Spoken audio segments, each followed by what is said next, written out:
biggest social media platform, accountable over its complicity to racist, sexist, and largely false content. We have big brands such as Hershey's and Unilever who are pulling out their ads out of Facebook with a strategy to hurt them in their pockets to pressure them to change their policies. This movement was sparked after content from President Trump and white supremacist groups have exploited Facebook's loose policy in handling disinformation content in their platform. But we can see that this actually started way before. This issue isn't new. We've seen how ethnic conflict is fomented in Burma with the help of disinformation using Facebook as a platform. We've also seen how the resistance movements in Syria are being hijacked by pro-Assad forces on Twitter. And we've also seen how in Europe, racist and anti-immigrant sentiments are being stoked by networks believed to be from Kremlin. So today we will learn about the global disinformation disease with the help of our speakers for today. Our speakers, our very first one is the Executive Director of Asia Center based in Thailand. We have Dr. Robin Ramcharan. And our second speaker is Post-Doctoral Fellow from Centro de Estudos Metropol in Sao Paolo, Brazil, Dr. Cecilia P. Lero. So we will start with Dr. Robin with this presentation. Great. Thank you, Justin. And thank you all for inviting me to this lovely event. I hope everyone is staying safe amid these crazy times. Let's get right to the topic. So, disinformation amidst the pandemic, regional and global implications. Let me tell you a little bit about our work in this area. Asia Center has been doing some evidence-based research, some mapping of the issues over the last 2-3 years. We have something called, in our human rights program, something called the Freedom of Expression Project. And so we're coming at this from the angle of rights, freedom of expression, access to information, and so on. So we had our conference last year on fake news. And this year, as you will see in the background, we have our conference on the related issue, closely related, of hate speech. So please check that out. And we will have a launch of a report that we're doing on hate speech on 22 July, later this month. So coming to the substance now, I don't need to lecture anyone about the problem itself. I think we all know, we all are aware of the problem. We know that it has been a problem for a long time. In the old Soviet times, it used to be called propaganda, yeah?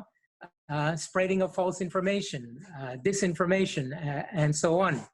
So it's very old, but of course, in the social media era, it has taken on dramatic and nefarious proportions. It involves states, it involves citizens, it involves firms, it involves the private sector. So the problem, I would say, is infinitely worse. I mean, the discussion, I think, as some of our colleagues in Manila and elsewhere would know, the discussion regionally took off from around 2016 with the election of Donald Trump, that era, Brexit. Brexit, one of the slogans by one of the current ministers was, "Who needs experts?" So a brief intro to the problem. What we have been interested in particular, and this is, I will deal mostly with the Southeast Asia region, is the impact on democracy and right. And in particular, how are states addressing this issue? Because we have to be mindful that in a highly authoritarian context, that the state also plays a role in disinformation disinformation, misinformation, and so on. So we have to be mindful of state narratives about issues. For example, in the case of Myanmar, there is, of course, ample evidence to suggest that state disinformation has led to actual violence against a particular community, as we all know. So we've been looking at the impact on democracy and the rise of authoritarianism in the region. Attempts to control information. So, for example, Singapore had the fake news laws. but they are going after critics of government policies. In Thailand, the new COVID laws, the emergency law, of course, has provisions on the spreading of fake news. Well, there again, you can't criticize the government itself. That is dangerous. You have the issue of surveillance, right, across the region and I think across the world. So these tracking apps that you have to do, download onto your mobile phones for tracing, contact tracing, and so on. What's the duration? What's the time limit, for example? Some of that, a lot of that information it was admitted, is sent directly to the Ministry of Defense, for example. And there's a clause in the contract, the terms of reference, terms of service, when you download, which says that this information can continue to be tracked beyond the life of the coronavirus crisis. So surveillance, digital surveillance is something that we have to be watch over. And also shrinking civic space. In order to address fake news laws in the last few years, fake news as a problem, there have been fake news laws. So again, Singapore has maybe the model for the region, but it allows government, the ruling party, to define what is factual. So I think that is a problem, and they're going after the critic. So broadly, I think, I convey those few points to tell you how we are approaching this issue from the perspective of authoritarian, malinformation, disinformation, and the impact that has on democracy and rights. I think a second broad point in terms of geopolitical ramifications, whether it's regional, and maybe even global. Fake news, of course, disinformation, fake news, and even this COVID-19 situation, which also seeks to address fake news, so-called fake news. They have had an impact on electoral democracy. How many elections, for example, with this COVID law have been postponed? You've had the postponement of elections. You've had problems with holding elections during a pandemic. What about voter turnout? Can the public adequately scrutinize the government policies in this circumstance when you have these powerful tools such as the COVID laws, fake news provisions, fake news laws that severely restrict freedom of speech? And of course, we know about the impact on public assembly, movement control orders, and so on. So we're following the Singapore election, and what we see, they're doing everything online, which affects the impact, the accessibility to the voters, direct accessibility. In terms of geopolitics, globally, you see that some actors are deliberately interfering with fake news, with disinformation in various countries. Obviously, the United States and Russia is one issue. European unions have also had their suspicion about Russia. And by the way, Russia is also apparently active here in Southeast Asia, in terms of its own alleged disinformation campaigns, seeking to impact, what is Russia trying to achieve, for example? Seeking to impact the credibility of institutions. That's what it has been doing in the United States. The credibility of state institutions, the credibility of the electoral process, and so on. And I think we have to be mindful also of the other big power in the region, of course, is China. And both China and the United States have their point of view. Let's be generous and call it that. And for example, they have many media tie-ups, certainly here in Thailand and across the region. One of the prominent newspapers here in Thailand has now agreed, it's called Kausod, to run regular articles from Xinhua news agency, for example. So the Russians are also trying to do the same thing. You might say, well, the United States is trying to do the same thing. But I would counter argue that the United States is far more transparent than these other societies. And so you can have independent checking as you go along. I would just note in passing, in the category of geopolitical considerations, the last few years in this disinformation era has been good for some powers and not so good for others. And the COVID situation has amplified that. So the United States position in the world, with all its problems and with all its inability to deal with the disinformation, the fake news, management of the COVID, together, I think we should not underestimate the impact on the credibility and the soft power of the United States, as a country that can deal with this issue transparently, and as a government and a country that can or is willing to deal with it. Yeah. So let me finish off with, some global, regional, I don't know if you call them solutions or recommendations, but at least thoughts, right? To address the situation globally. This is not simply a local issue. It's a global issue, right? What happens in the US affects people here, or China or Russia, and so on, and vice versa. So the first thing I would mention is we do need strong media literacy campaigns, initiatives, workshops, where the state, but also civil society can help. And the private sector has a role to play as well in this. So strong media literacy. Here in Thailand, anecdotally, one of the efforts has been undertaken by the WHO, which on the Thai international radio station, they have an announcement saying, before you circulate news, be mindful of the credibility, the sources, the message, and so on. Do your homework, in other words. So that kind of effort is useful, and I think we need more of that. We have been collaborating, for example, with to do precisely work on media literacy. I will link that up with a related issue, which is the critical need across the spectrum for critical thinking, the dire need for critical thinking. And as someone who is in the higher education sector, I see it in my classroom, where people are still believing news reports that climate change is fake news, for example. So how do you counter that?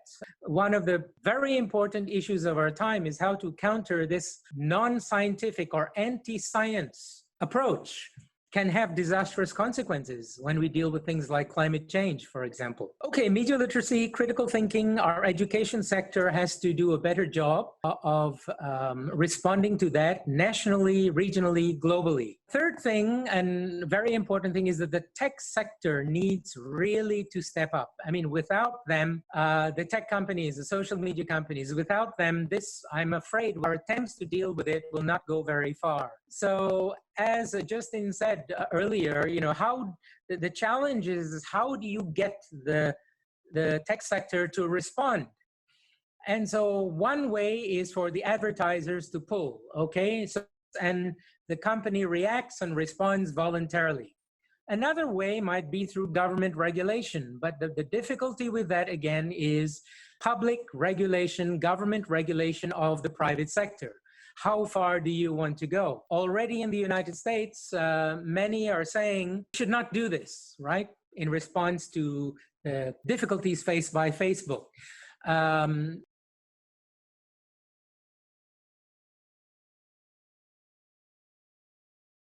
Regulate. But many voices have said, no, this is censorship. This is political manipulation, and government should not be involved in this at all. So that is kind of,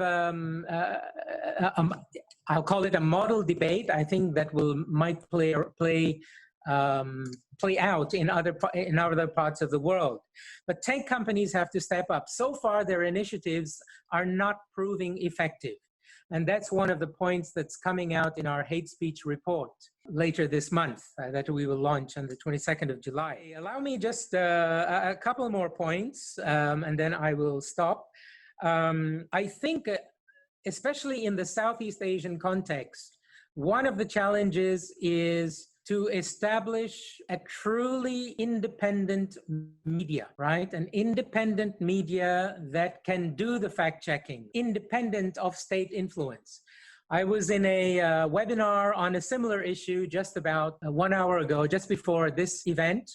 And participants from India were saying, for example, our media is part of the problem, and they're too closely allied with one or the other political forces. So here in Southeast Asia in particular, you have had this developmental approach to media in general. And that developmental approach basically says, well, you must participate in the development effort. So that means our policies and actions and so on don't criticize, right? Or be soft, right? So think of Singapore, think of Malaysia, and others. And you have seen the challenge now in the Philippines. You are living through it. Independent media organizations, truly independent, that can have independent fact-checking, unfettered. And related to that, the independent media is we have to, because the media is under so much pressure as an industry, as a business, their business models are affected in the internet, social media environment. You know, they're trying many things. They have lots of pressures. Journalists may not have the time to do full proper investigations, for example. So I think media ethics, professional journalistic ethics and practices needs to be a part of the conversation as we go along. And the last thing I will mention, 2 quick points. One is that we are proposing a kind of a regional, independent, neutral fact-checking network or organization, you know, to do the fact-checking and so on. And the last thing, very quickly, is this is not a local problem, it's a global problem, and you do need an effective multilateral cooperation to address this issue. So for example, you know, the organization which has spearheaded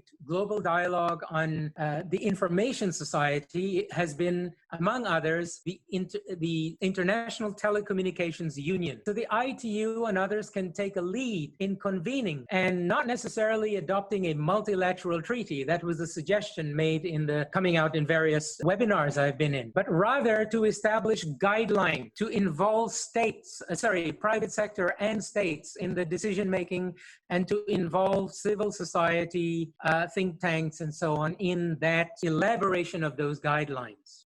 So I think I will stop there and just, happy to take any questions. Okay, thank you very much, Dr. Robin, for the overview of how disinformation has affected us on a regional and global scale.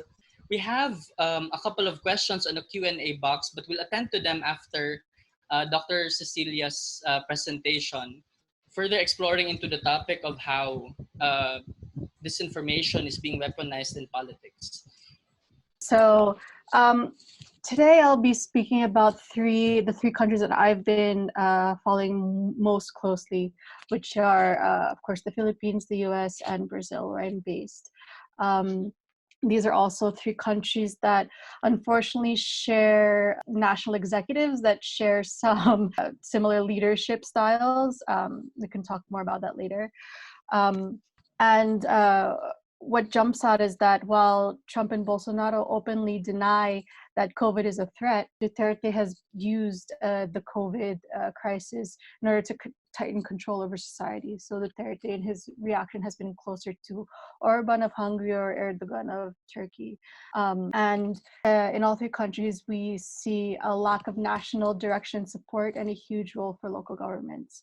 So I'll be talking more thematically from here forward, and hopefully the details of how the crisis has played out in each of the countries will come out naturally.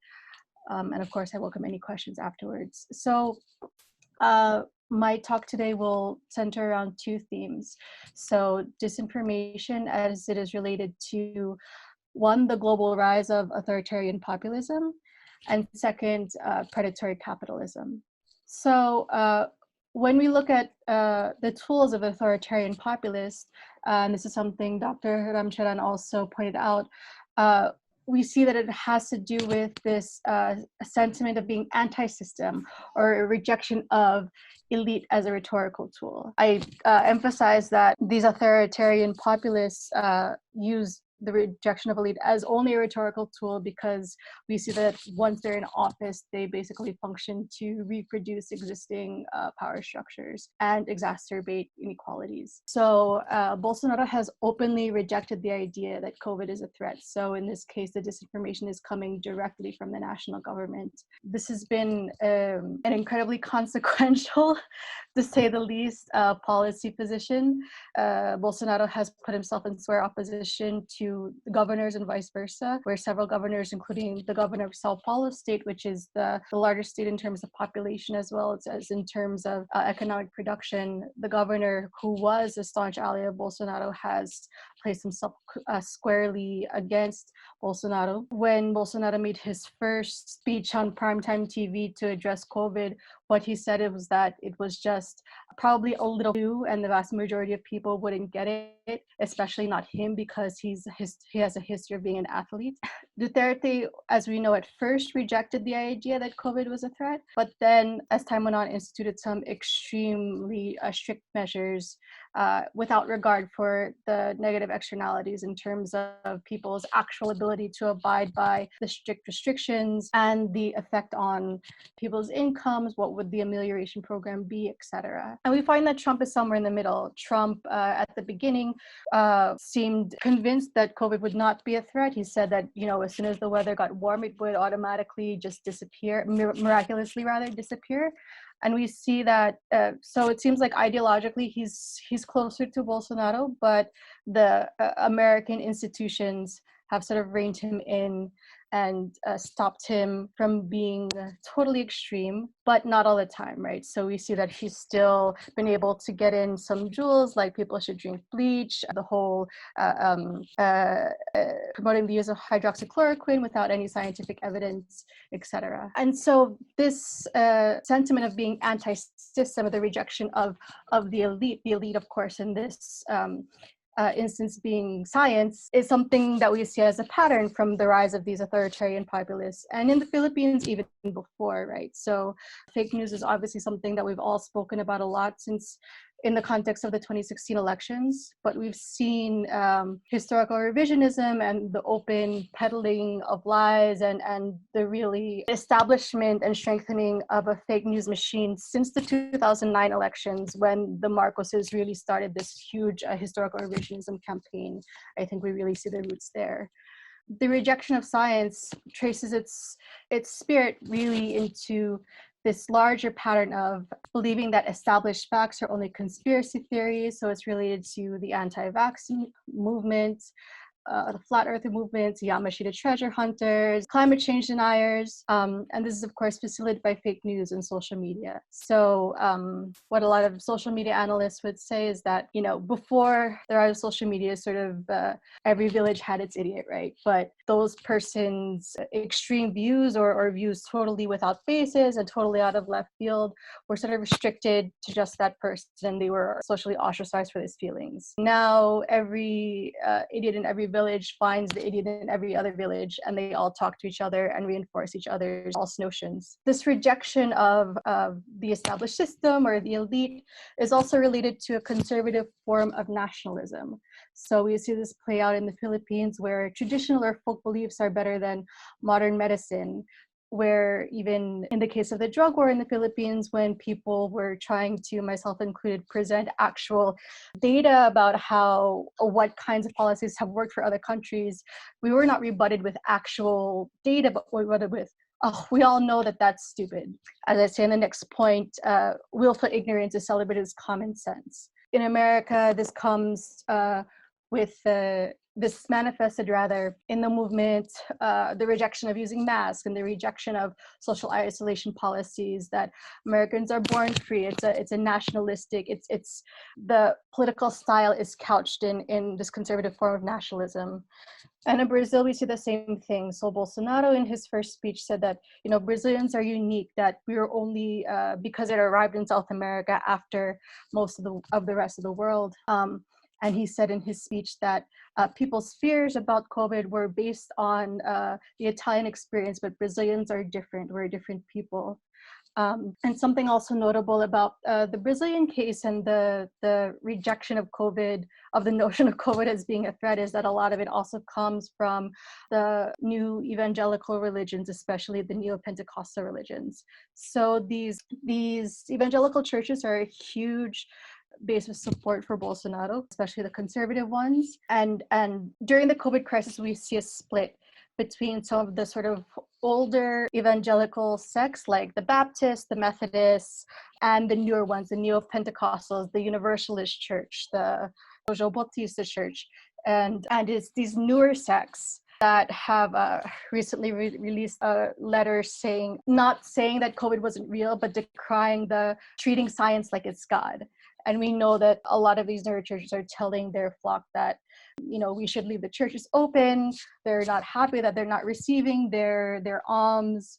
And they also identify politically very strongly with Bolsonaro. And Bolsonaro actually tried to declare churches an essential service so that they could remain open so that it would be impossible for governors to close them. And that was overturned by the Supreme Court, leading to lots of friction between those two bodies of government. So again, willful ignorance is celebrated as common sense, connected to this sort of traditional form of nationalism.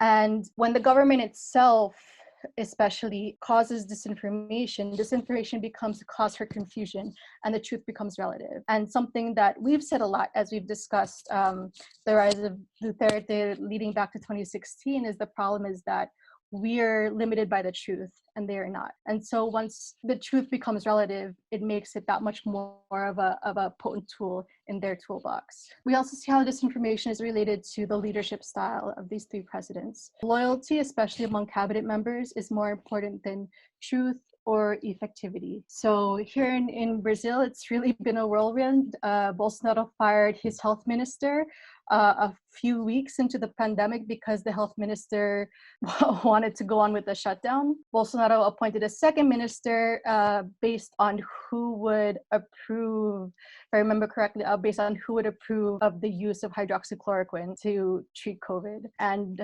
the second one lasted less than 2 weeks. We see Trump doing the same thing. He fired the head of the Biomedical Advanced Research and Development Authority, reportedly also because that official refused to or blew the whistle on people from the administration pushing the approval of hydroxychloroquine. And Trump has also reportedly threatened to fire CDC officials. And when you watch his press conferences, you can really see the extreme carefulness with which the career officials speak so as to not irk him in any way or seem like they're contradicting him. And in all three countries, we also see non-medical personnel in charge of COVID task forces. And we also see that in all three countries, the presidents have taken advantage of the opposition's, what I think is a responsible unwillingness to mobilize. Both Trump and Bolsonaro were encouraging demonstrations against COVID restrictions, and encouraging these demonstrations promoted disinformation. So shortly after most state governments in Brazil declared a quarantine or shutdown, a bunch of Bolsonaro supporters organized a motorcade at a protest, and Bolsonaro went out and shook their hands and was like hugging them and taking photos. When some protests erupted, I think the first ones erupted in Michigan, I believe in the US, against wearing masks and asking the governor to lift the shutdown, Trump was openly tweeting, attacking the governor, supporting the protesters. And then we see Duterte militarizing, taking a sort of a different track, probably because he has the opportunity to do so, whereas Bolsonaro and Trump don't have the opportunity to militarize. And I can go more into that during the Q&A. We see Duterte militarizing COVID response and fast-tracking legislation and political moves that close democratic space. So of course, we see the attacks on ABS-CBN and Rappler, as well as the anti-terror bill. And all three leaders have actively spread disinformation about the threat of Antifa/terrorists, equating one with the other, inflating this threat, saying that they want to forcibly take over the government, that there's these communist plots. All three presidents have used that language in order to try to consolidate their base. And why I say they're taking advantage of the opposition's responsible and willingness to mobilize is because in all three countries, I think there was hesitation to call for street demonstrations in response to president's actions because they wanted to protect the citizens from getting sick. And these three leaders have taken advantage of that. And then the second big theme is predatory capitalism. So we see that in all three countries, there's this move to put profits above lives. The first way that disinformation is used in this respect is denying the fact that denying the seriousness of the pandemic is directly related to business interests. Why is it in Trump's and Bolsonaro's interest to deny that COVID is a real thing? Because the capital class wants business to stay open. Economy is more important than letting, to put it bluntly, poor people and working class people get sick and die. And they present this false dichotomy, which is if you won't die from COVID, you will die from hunger, which is why we need to open the economy, sacrifice ourselves to maintain our lifestyle and maintain our economy working. By the way, this use of false dichotomies is also a common trait of authoritarian capitalists, right? Everything is 0 or 100. You either want to kill all drug users or you're a drug lord yourself. There's no room for nuance. Everything is oversimplified and you're either with us or you're with them, right? And it's the same thing of this false dichotomy of we have to open the economy totally, otherwise the country's going to be ruined, or as if there's no other alternatives, right? This is obviously false. It pits workers against health professionals and experts instead of pitting the workers against exploitative capital, right? Instead of workers saying the rich should pay, we need more equitable services, we need more better state intervention, workers are saying, let us out, we want to work because our families are starving. And so the capital class is able to co-opt the needs of the working class. And it's worth noting that both Guedes, who is the economic minister here in Brazil, as well as the Trump aid package, strongly favored big business. We actually have Guedes has openly said that it's not going to help the administration if they give money to keep small businesses open as opposed to big businesses. And this false dichotomy also denies reasonable alternatives that could not only fund COVID relief as well as other emergencies in the foreseeable future, but could also potentially be sustainable means for more just wealth redistribution. So they're striving not to even consider universal basic income, a wealth tax, expanded universal health care. Here in Brazil, there is universal health care, but the government is trying to shut it down and move towards privatization, unemployment insurance for the formal sector, etc. I just want to note that some of my colleagues here at the University of Sao Paulo actually ran the numbers and found that I think a 1.5% wealth tax on incomes that are like more than 15 times over the minimum wage would be able to pay for a basic income for everyone for the next year. So to let everybody help everybody ride out the pandemic, despite having lost their jobs, etc. So there are reasonable, thought out and viable alternatives to just opening everything or keeping us in total shutdown. But part of the disinformation campaign is making it seem as if these more nuanced solutions are non-existent. And of course, the pressure to open before science says prudence. So here in Brazil, we of course have seen the results of this in the US. A bunch of states, mostly Republican states, have opened and are going through a second wave now. Here in Brazil, we haven't even reached the peak. And another source of disinformation, the federal government has actually tried to suppress the release of COVID data, of the number of cases and the number of infected. So the first thing they tried to do was to release the daily numbers after the evening news. There's one television channel that has 98% market share here, and they said the first time that happened, they actually interrupted like the telenovela that was on after the news to report the numbers. So the government was not successful in hiding it that way. And then the federal government said, well, we're just not going to report them. What we have now is a consortium among governors to report the numbers at the state level because the federal government is no longer willing to. Finally, so we can think of when I began the presentation, I sort of organized this information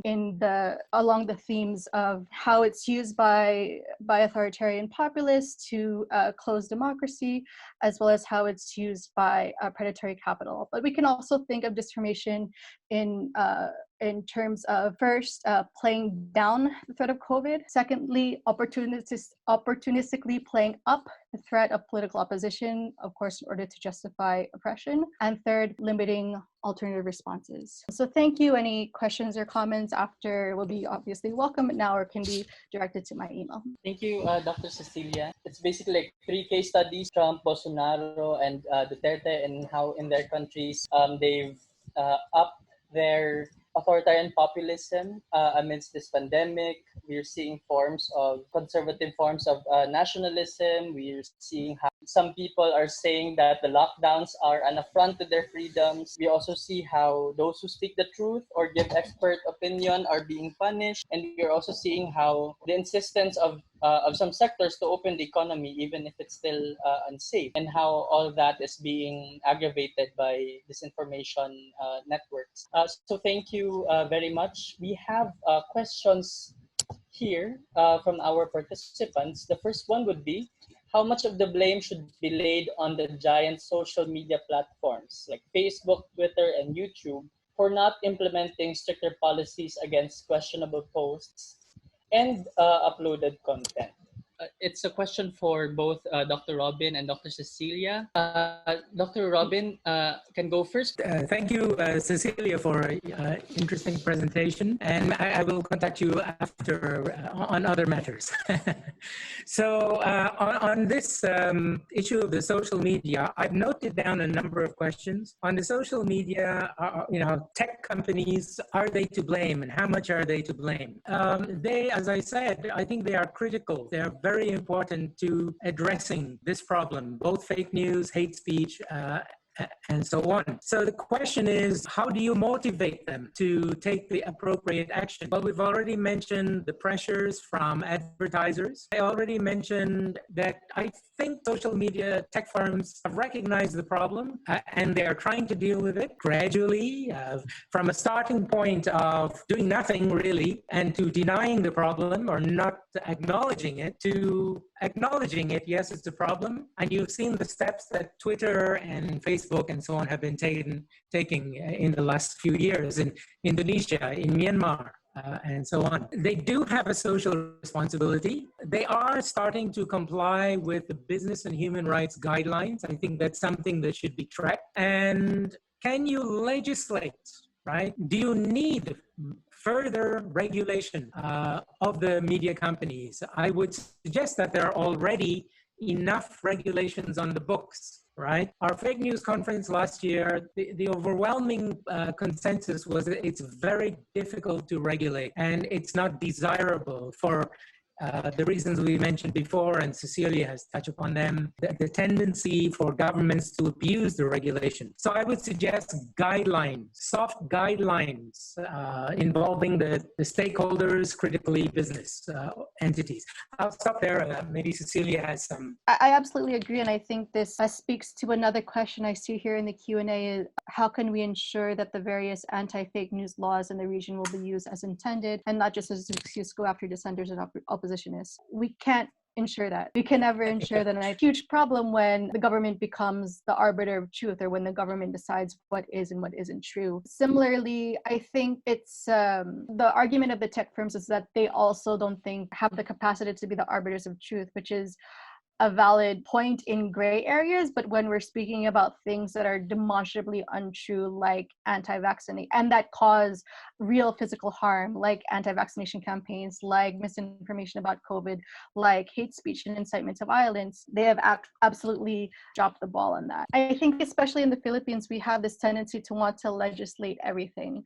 And there's really a danger when we say, oh, we should just like make bawal or make like prohibit a certain action. And I think that gut reaction of just, prohibiting things that are bad, as opposed to things that Dr. Ramcharan was talking about, like better media literacy, like encouraging our people to think critically and think for ourselves. Those two skills are really important for democracy in general, for people being active citizens, as well as being citizens that hold their public officials and corporations to accountability, instead of just saying, well, we're going to legislate everything that's bad and then hope that the government, implements these laws in a good way. While we're on the topic, Dr. Cecilia, do you think that are there formal transactions, for example, with these big social media platforms with authoritarian populists that you've mentioned? Because we've known that there are firms that have exploited, for example, the Cambridge Analytica, that have harvested illegal data. But between these authoritarian governments, how connected are they with social media platforms? It's hard to say how directly connected they are. I certainly don't have any first-hand information on that, but we do know that they profit from them. So the things that Trump tweets or that Bolsonaro tweets, if some random person tweeted them, would probably be taken down for hate speech. But because they have tens of millions of followers and are, in that way creating a revenue stream for their companies, they're less likely to be flagged. So there are very obvious financial incentives to mute these people as little as possible. There's another question here. Given a maybe an environment where there is less to no free media, how can fact-checking be done at a significant level? The question is for both Dr. Robin and Dr. Cecilia. Well, I think this question speaks to one of my points, is you really do need free independent media. That is sorely lacking here in Southeast Asia. Very few truly independent media outlets. And they are vital for the fact-checking, neutral, independent fact-checking. And you would need a network of such institutions across the region to deal with it effectively, I think. On that point, if I may just also address another question, which was, what's the role of regional organizations? Well, here again, I would say guidelines as opposed to laws. ASEAN adopted a fake news declaration a while back, but to Cecilia's, Dr. Lero's point, the tendency and the potential to abuse the law is the problem. The high chances that they will do that. Already you see what is happening in the case of POFMA, the fake news law in Singapore. Quite a few takedown notices and some prosecutions, if I remember correctly. Guidelines, I think, at the regional level and the international level. I'll stop there. Yeah, I don't have much to add. I agree totally. I mean, again, whenever government becomes the arbiter of truth, the incentives are just too strong to use that power to maintain the party or the government that's in power. It's a flaw in institutional design, if that's the case. A follow-up would be to Dr. Robin's point on an independent media that would do the fact-checking. What should it look like? Are big media conglomerates failing their jobs that are maybe the status quo of media companies in the region? Should it be more local? Should it be more democratically owned? The media companies? Yes. Sure. Independent, of course, all of the things you said, independent, democratically owned, etc. Where, the challenge, of course, is how do you generate income or who will give the money? And either it's some rich person who establishes a network, Ted Turner, CNN, or it's the viewers, right? Not the viewers, but readers are, of course, turning to the social media platforms and not the traditional independent mainstream media. Yes, how to do this? It will have to be done with the appropriate revenue stream. I was going to also suggest another thing, which is public broadcasting. But public broadcasting stations like PBS in the United States, which is a very fine station, they have practically no viewership or very little compared to the others. But it's fine, very, very, very fine news. But that operates best in a more democratic society where democracy is more consolidated and there is a greater respect for civil society. So I think those fundamentals have to be in place, and I think they will take some time in this part of the world to achieve before you can begin to tackle, well, what are the technicalities of doing this or that. Thank you very much. And my next question would be, what are adjustments of regional intergovernmental structures like for example the ASEAN, the United Nations, or the EU in fighting political propaganda or disinformation in social media? Have they been effective? Is it even existent? Well, unfortunately, we know that these supranational institutions work really slowly. It's clear that they've, in various communiques and speeches, they've acknowledged a problem and are very concerned with it, but it doesn't seem to me like they have any clear strategy for how to deal with it. I agree. I mean, what can regional organizations do? They can issue guidelines. Well, the ASEAN Guidelines Declaration proved to be problematic. The EU, of course, has the capacity to issue regulations and directives which become law in the member state. But how far can law work? And so the issue, guidelines, I keep coming back to guidelines by international bodies, global, regional, and national, I think could prove effective in the long run, because it's a long-term problem. Thank you very much. And I think a lot of, in our previous discussion with Ms. Gemma Mendoza, who is a journalist from Rappler, one of the concepts that they brought up is a system or a model of media self-regulation, where instead the government putting up with a list of what to do and what not to do for journalists and media outlets should instead come up with a system of accountability from amongst themselves. Are there any models of implementing a guidelines that some countries or some regions have already done centering around a model of media self-regulation? There's I believe there's an international consortium on fact-checking. So it's not necessarily, again, it's really important that media remains independent. And I agree, they police themselves as a part of their profession, which is something that, was done for a long time until Fox News came around.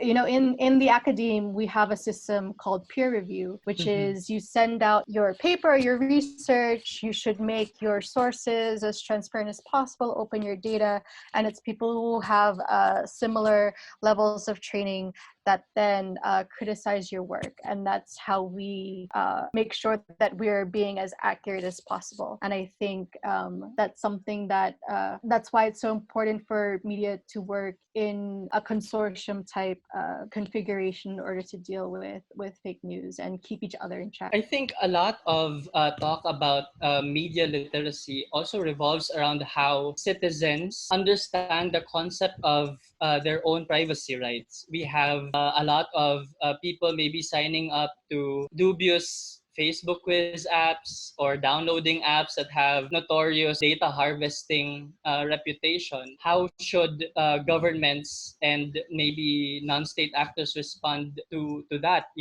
Building a literacy program for people to appreciate more of their privacy rights. One of the useful things that needs to be done, I think maybe has been done by the UN bodies responsible, is there are already various places, to different degrees, there are already stipulations on privacy. So certainly in the EU, UK, US, and so on. And I think the human rights aspect of that needs to be front and center, right?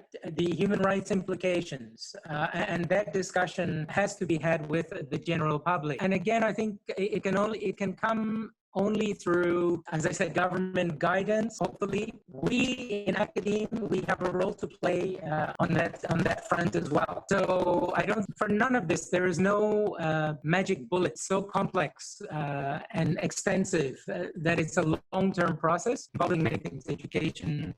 I don't know how much of the public, maybe younger generations, but how much of the public understand the technologies that are being used. I know my own father, to invoke his name, he has difficulties sending a picture through his mobile phone. He's scared of his mobile phone. But that kind of problem, it needs a sustained effort. Thank you, Dr. Robin. Just to summarize, Dr. Robin was emphasizing the need for putting human rights front and center in all of this, and to let people appreciate their privacy rights. Yeah, can I just add that yes. I think that's really important. I would really like people to get away from this idea that we should rely on government to ban these kinds of apps or to regulate these kinds of apps, because this is going to be, these kinds of apps and spyware, it's essentially going to be an eternal cat and mouse game, right? Like this is the governments are trying to do what they can. This is basically an anti-espionage in the anti-espionage realm of policy and action. You know, hackers and coders are always going to be one step ahead. And so we can never just, trust that whatever we see in the App Store has been vetted, even if the government says it's vetting everything. You were talking about how authoritarian populists, for example, Dr. Lero, have assaulted concepts of human rights. How do we now let people appreciate or know what is entitled to them in terms of privacy, while governments are basically curtailing the concepts of rights or attacking any concept of rights that they have? I feel like the vast majority of people still aren't there in terms of understanding that data is among the most important commodities that they have, or that rather data is one of the most important concepts that they have, and that it's been commodified in recent years. So just as, it took generations to ingrain into Americans, for example, that you don't give out your social security number, which is basically, it's like your tax identification number, but that you use for everything that you have to put when you buy anything, buy a house, open a bank account, whatever, that you have to keep that secret because of identity theft. And I think perhaps we just need to impart on people to treat various aspects of their digital data the same way. I think it's such an intangible concept that we need to people need to understand first, that like it's a thing that exists that has value before they even make the cognitive leap to human rights. Yes, because I think, for example, maybe among a lot of young people, a few minutes of entertainment would be worth of a lifetime of personal and sensitive data being given up to these firms. So I agree with you that it really would take a lot of tireless literacy and education and orientation into how these rights are very important. There's a question on the box from Congressman Tongolirin here in the Philippines. The pandemic has a demobilizing effect as states impose draconian measures, such as what is happening in Hong Kong, in Cambodia, and here in the Philippines. It affects disproportionately the poor who lack access to information and suffer other forms of exclusion. How should we mobilize beyond webinars and respond to poverty, given that the state has de facto control and a monopoly of resources?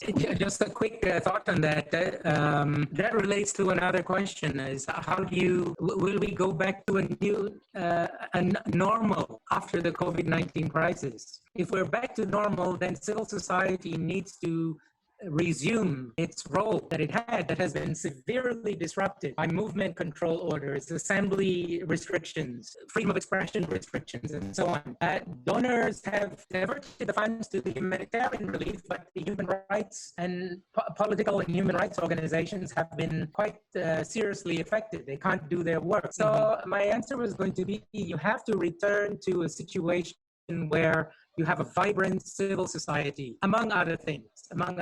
And if I could just interject one point in relation to the previous conversation, what Dr. Cecilia was saying on data and so on, I think there has to be broadly, and I agree with her, there has to be a conversation with the general public on technology and human rights.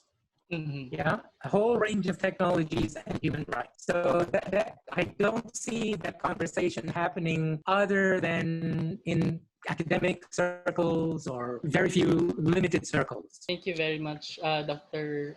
Robin. Dr. Cecilia? It's also a problem here in Brazil. I was having a chat with some comrades from some of the left parties here, and I was sort of criticized, why aren't we seeing more? Because at the beginning of the quarantine, there was a pretty big campaign online and also on the streets, like people hanging banners from windows to demand basic income. So like what would be the equivalent of the SAP in the Philippines. And then it passed in Congress for say 3 months, but it was a super small amount, and we're always going to be here for more than 3 months. And so I was poking at them. Why isn't there a movement, a campaign to build on this to, make it, institutionalize it for at least longer, because we're going to be here for more than 3 months, or to increase the amount, at least for the big cities. And what they told me was that everybody's busy like collecting donations and cooking and delivering stuff. We don't even have people that can do political campaigns at this point. And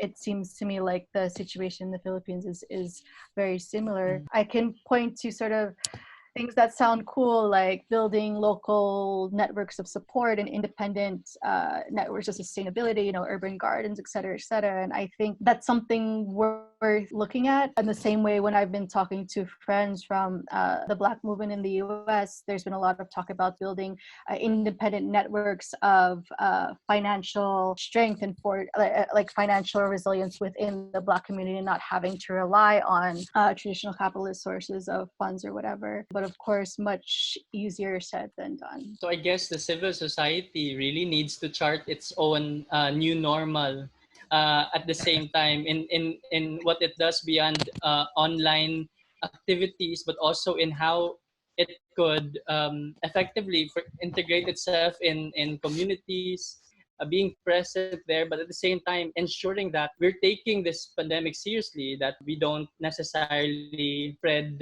and worsen this pandemic. So right, so sorry to interrupt.